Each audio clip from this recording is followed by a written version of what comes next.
This is the story of the day that my wife swore she would never go storm chasing with me again.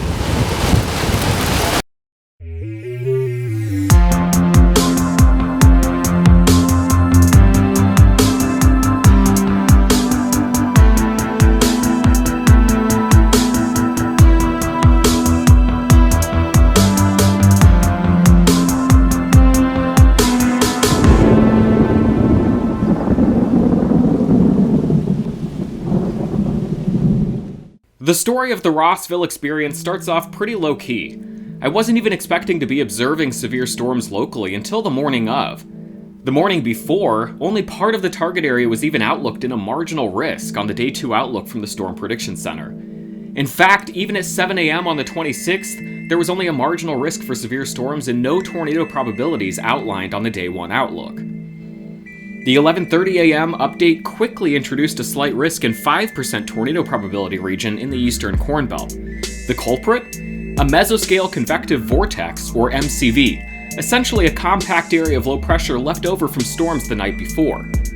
These MCV have historically provided some of the bigger surprise supercell and tornado days in the Midwest, serving as a focal point for thunderstorm development and often enhancing the available wind shear necessary for sustained rotating thunderstorms. This remnant MCV was forecast to drift out of Iowa that morning and into north-central Illinois by mid-afternoon.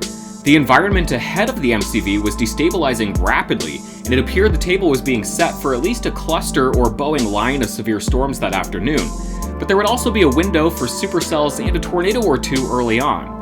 The plan quickly became get on storms immediately after they develop and hope to get lucky before storms race into Indiana that evening. My usual storm chasing partner, Colin Davis, and I would be leaving from our own homes a couple hours apart and chasing in our own vehicles.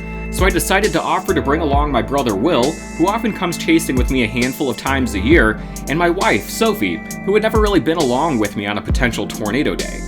We bonded early in our relationship over our love for the outdoors. We share a childhood memory of the Urbana, Illinois F3 tornado passing narrowly by our homes, and she'd always thought it would be pretty cool to see a tornado in person. So here we go. A little MCV magic, she'll get a nice supercell and perhaps a brief tornado before we watch the storms move off over the eastern horizon at sunset. What an opportunity to make a memory together. The day starts off as planned. We intercept a highly visible supercell in its infancy near Anchor, Illinois. The storm quickly develops a wall cloud and other supercell features that have us thinking tornado. We're just near Anchor, Illinois, watching a developing supercell. A little bit north of Highway 9. That RFD is really cutting in though, right there. Just in front of a newly developed wall cloud. Wow!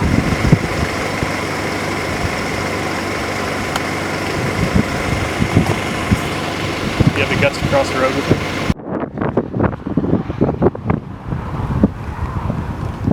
Now for a while, the storm actually had me feeling pretty unenthused, and I'm not really sure why. It was a robust supercell, but it did struggle with its own outflow early on, and I was feeling the pressure to get Sophie a tornado, and I was sort of feeling that slip away.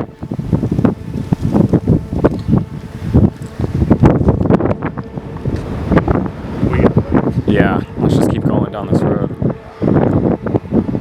It is coming out south. It's rushing south. Okay. So east and then find a south option for a mile? Okay. That one? Yeah. Is it? Yeah. Little peas. This is a perfectly healthy HP supercell tossing small hail at Colin and I. We're near the town of Rankin, just off Highway 9 at this point. Rankin later had tennis ball-sized hail falling in town. No thank you.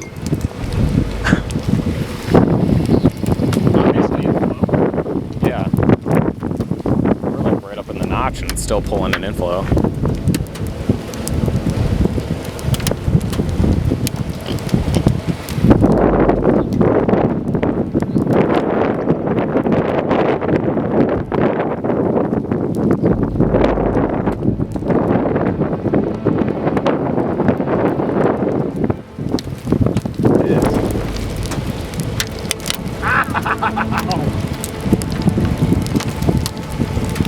Yeah. Stretch.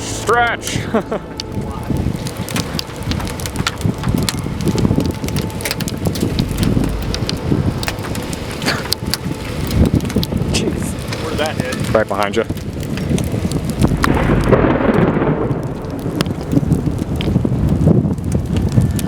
Maybe a new wall cloud forming there. Yeah, I couldn't work this out. This is around the point where the storm decides to go nuts and become the Rossville storm. You can see the updraft base has gone from relatively high based to ground scrubbing. We're between 5 to 10 miles due west of Rossville right now, heading toward town.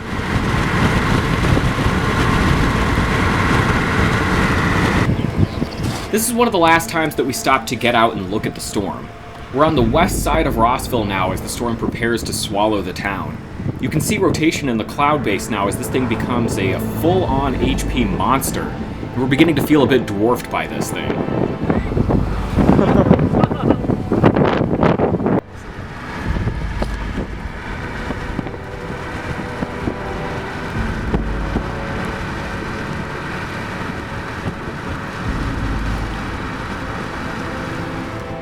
Now this is where it all falls apart.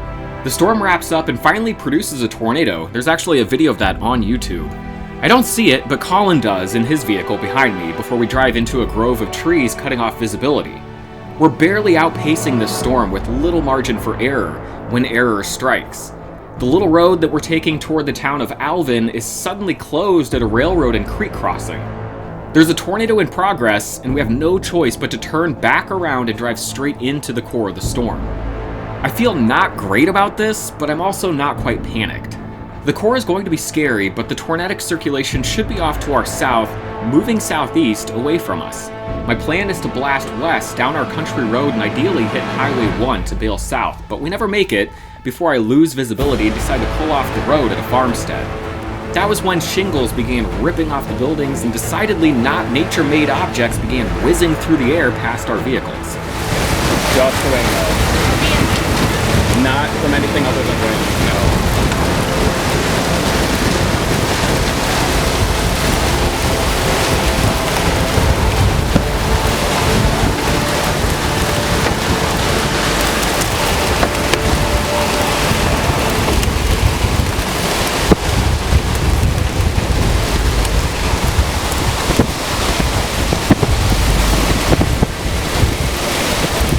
Just have to let it subside.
We're okay, I know. We really are okay. It's just gonna rock the car for another couple minutes. We're on the back side of the storm now, away from the tornado.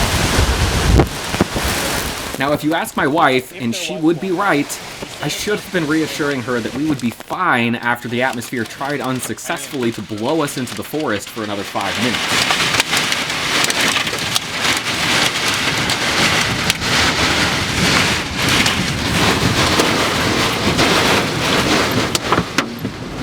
As a storm chaser, this isn't anything I've never seen before. But to my sweet wife, who's only in it for the scenic shots, what the actual hell, Andrew?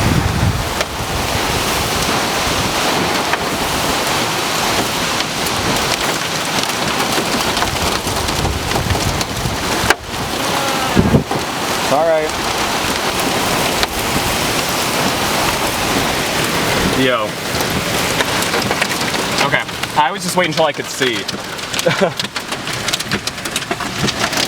All right. After the storm subsided, we made our way north up Highway 1 into the town of Rossville, which had been absolutely shredded by hail and high winds up to 80 to 100 miles per hour.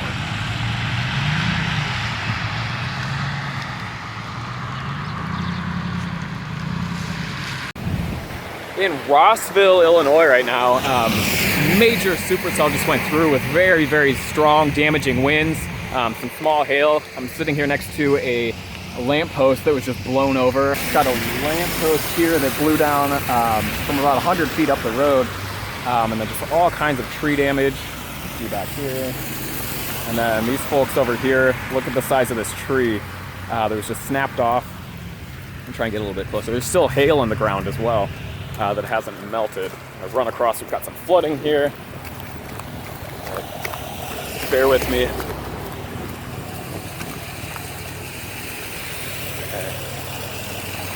And here's where you got major, major tree damage here in Rossville. Look down here on the ground, we've still got hail. This is an hour after the storm has passed.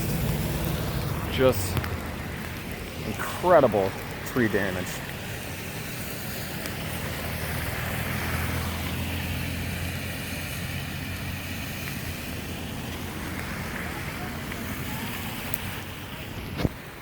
Here's a wide shot of the radar at 5:56 p.m. Central Time, which is around the time that the tornado was in progress.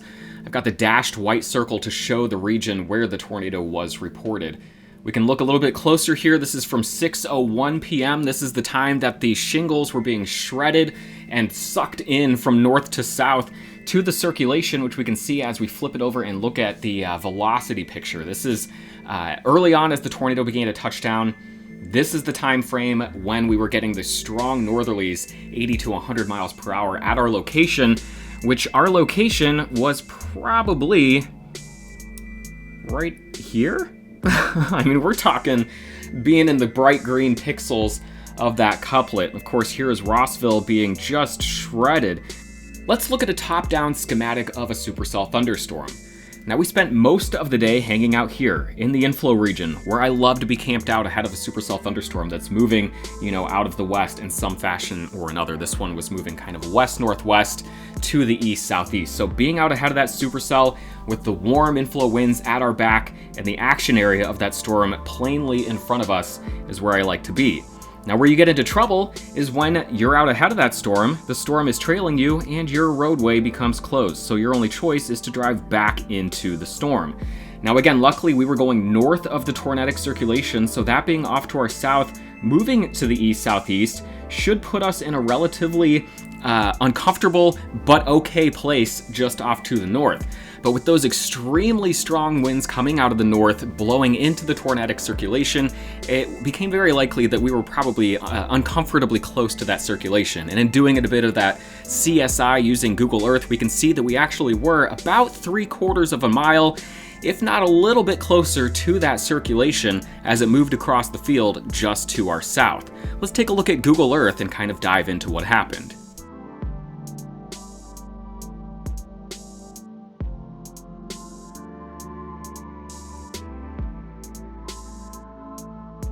So we're looking at Google Earth now. I'll go ahead and point out the town of Rossville, if you can't see it, which was shredded by those 80 to 100 mile per hour winds. We've also got Highway 1, and then we've got Highway 3 here that goes out toward Alvin. Now, the location where we filmed the high winds is right here. This is the road that we were attempting to escape south into the town of Alvin, which was cut off right about here, leaving us with the option of turning back around, backtracking up this road. My decision was then to blast west down this farm to market road to get back to Highway 1. Now, looking at the damage survey and taking a look at Google Earth imagery from 2015 to 2017, I was able to pinpoint the track of the tornadic circulation, and that was right through these two farms in this area. So we had the tornadic circulation just off to our east-southeast. What's kind of crazy is, again, thinking back to the idea that my plan was to drive further to Highway 1 and then attempt to drive south out of harm's way. Now, Skip Talbot has done some wonderful work on, whether or not driving south is really the best option, and this could have turned into another use case for him there. Luckily, we stopped here at this farmstead to ride out the high winds, allowing the tornado to peacefully glide just to our south, giving us nothing but those strong high winds and quite the ride.